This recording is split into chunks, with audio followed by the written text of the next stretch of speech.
Ako'y napatutusan niya ng aming asawa na ako daw ay magsahag ng mani. Ay alam niya naman ako, ako'y masunurin talaga sa asawa.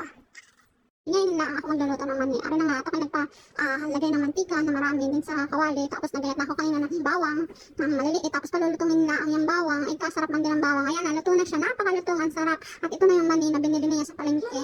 Yan, kanina ay bumili siya. Sa ito na nga pala, ay kahirap nga pala na mag-video ng nag-iisa. Tapos nagluluto ka. Ay baka mamaya, mailuto mo na yung cellphone. Ay init man din ang cellphone ko. Ayan na, aking niluluto. Isasahag mo na ng paunti-unti. Ayan, ay ako ngayon lang magluluto na reseta ng buhay ko. Ano kaya ang kalalabasan? Ay sana ay maganda. Tari pambenta. Ay sana naman kumita na malaki din eh. Malaki agad agad.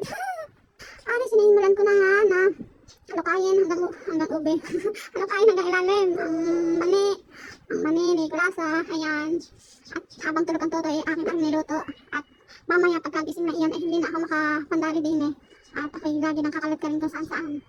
Ayan, ang sarap ang luto din sa apoy. Sa kahoy. At talaga namang ang katabi ko ay naglalaba ay puro usok din sa kanilang tabihan. Sorry na po.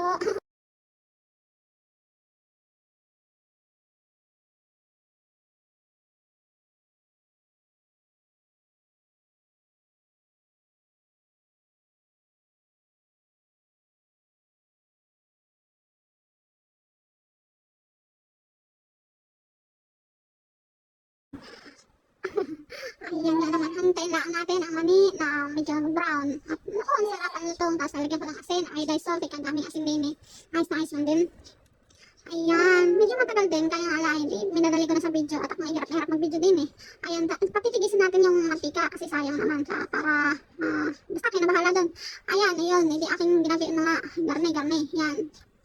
Oh, siya, pandali na. Oh, ayan. Luto na ang aking mani. Iriripa ko na yan mamaya. At ipapantinda na mamaya. O, bukas. Ang sarap. Malutong, mapula. Yum. Bye-bye.